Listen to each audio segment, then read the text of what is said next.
comes in all kinds of forms, but one can sense it. As a young man, as a boy, I was so fascinated, glued to rituals around me in Gonzales where I was born, whether it was the Shango Baptist or the Shouters and so on and so on. Orisha, that rhythm used to happen. You know, I guess I'm gifted. I guess that they did not erase enough of me not to identify with those strains, the rhythmic strains of my being, my identical being, my authentic being. So I really say to myself, Kenwin, that I'm blessed. Mm-hmm. This is me. You know, it does not wait on anybody's recognition of me to say that, or any accolade that anybody could deliver. I have always been like this. I have to testify that feeling of a special and unique rhythm. And that rhythm is the very orbiting, you know, of that mask. So the mask is in me. The mask is in me. Now, of course, a number of areas of appreciation for that mask, you know, were, you know, so much of it was erased in the process of enslavement. But I have sufficient to know that there is something alternative to that which I'm pushed to recognize as mine, and that which I, in a way, know intuitively, innately to be mine. I'm possessed by that. I'm possessed by it. I don't think I know anybody who's as possessed by it as I am. All that is saying again that I have adopted a kind of solitary role, a solitary part. I mean, there might be people that will, given the chance, they might astonish me with their own sense of belief. But I'm saying I have not met them. That I listen to them and I watch them. And I can see their borrowings, and the borrowings have more validity with them. Not that I don't borrow. As a matter of fact, you ask an interesting question, have I read all these books? The books are a vast variety. My library is pretty, you know, inclusive of many masks. All because I set off from early on an inquiry of love, which is what I call it, an inquiry of love. And that inquiry is to regain myself. Because I cannot love until I have a sense of who I am, to be able to say, I love. Loving can take place without me.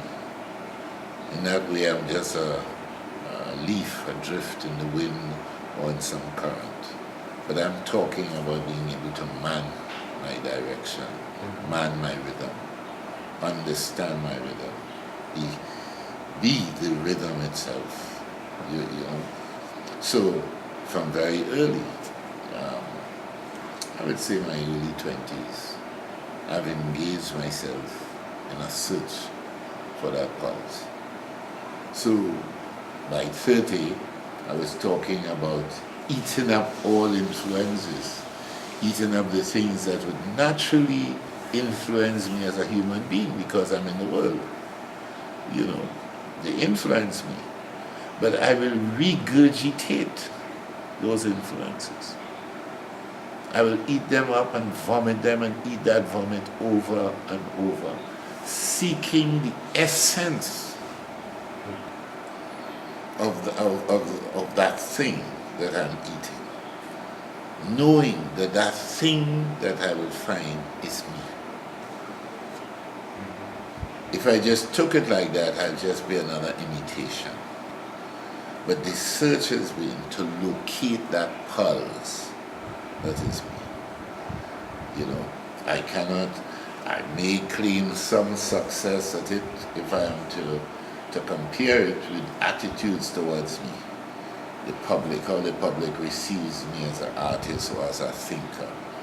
I mean, There are people who make sure that young people, for instance, are not exposed to me at all. Oh yes, you'd be surprised. You don't see me in the newspaper because only last week a journalist, a young journalist in her 20s, was interviewing me.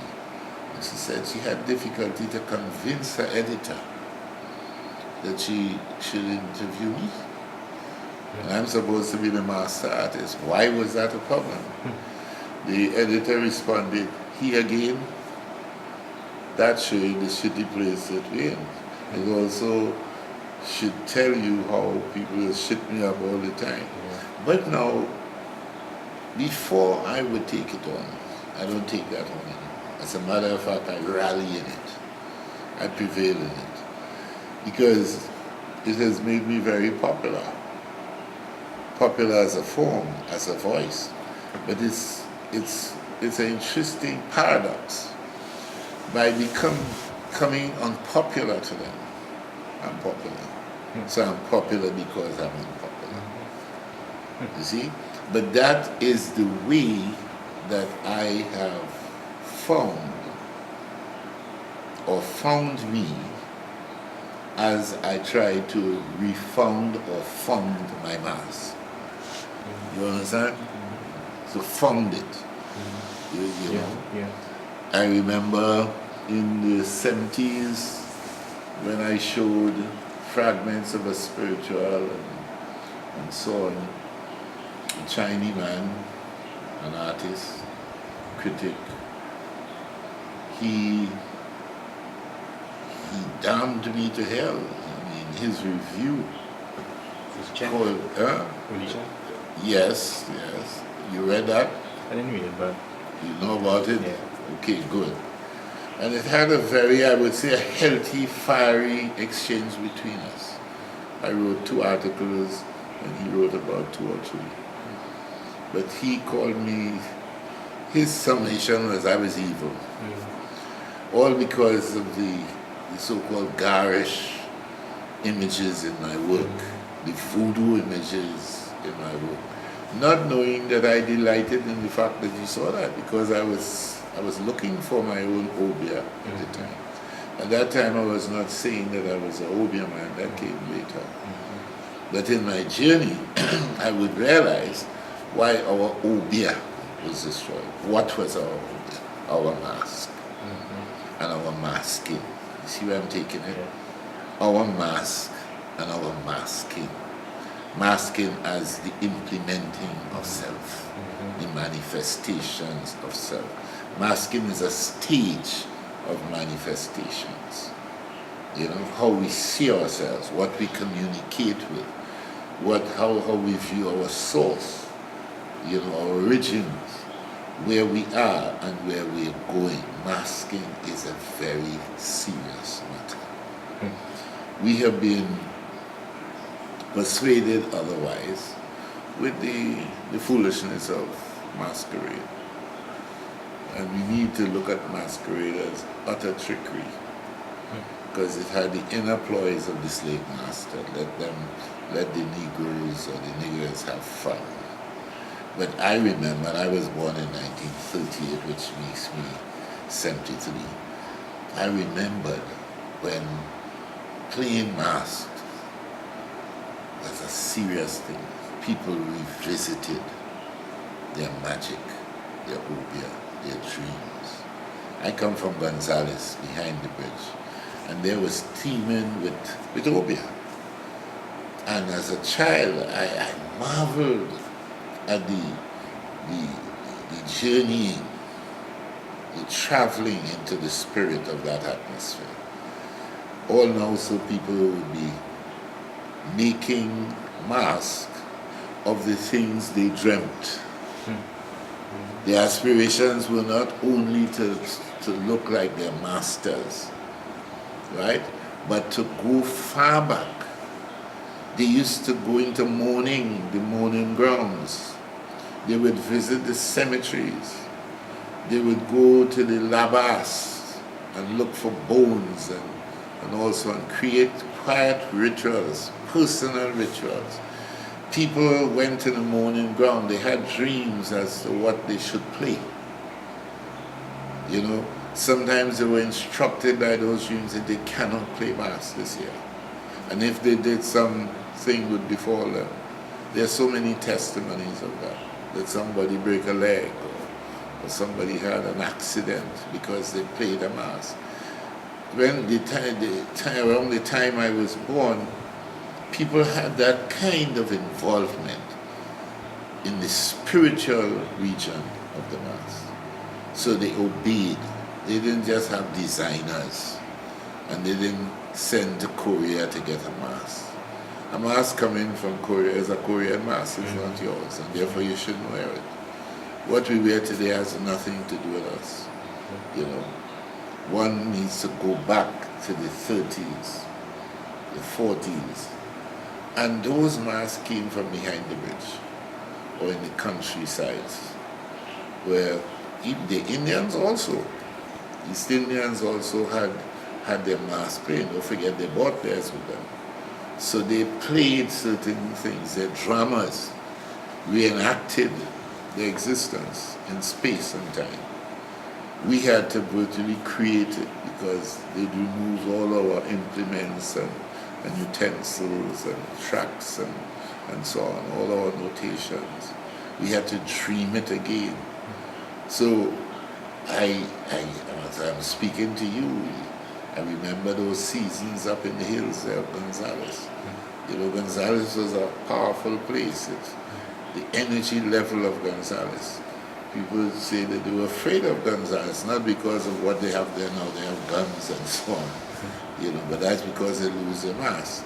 Because before, people could do your things, you know, do your things. In our own family circle, I remember certain times of the month, my mother would call us to attention, the whole family, 2 o'clock in the morning, 3 o'clock, make us a circle, you know, and including a husband on his knees and so on, and a ritual would be performed. I cannot remember the ritual word for word, but the ritual of a coming together and we going up against the world.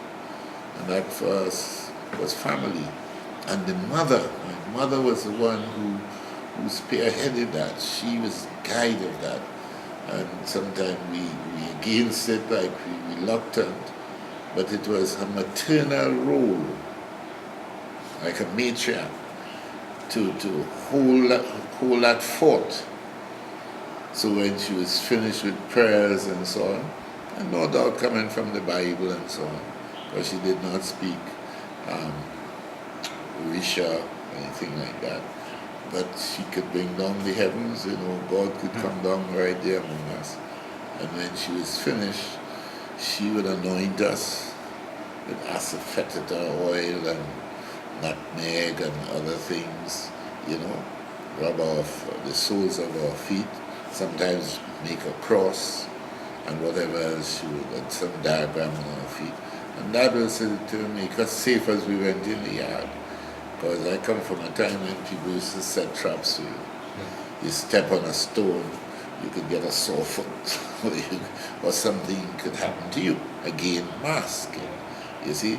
And we can call that masking our obia. That staging of our inner being, our inner feelings and fate, and so on.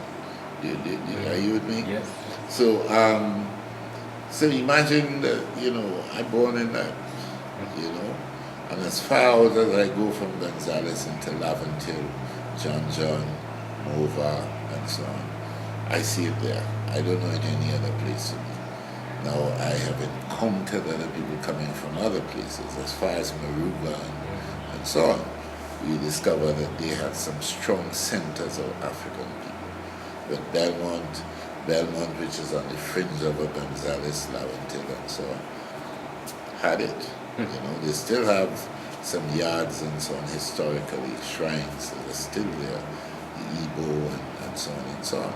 But so that's giving you. I should stop and let you. I should stop and just give you a chance to reflect or question. I mean,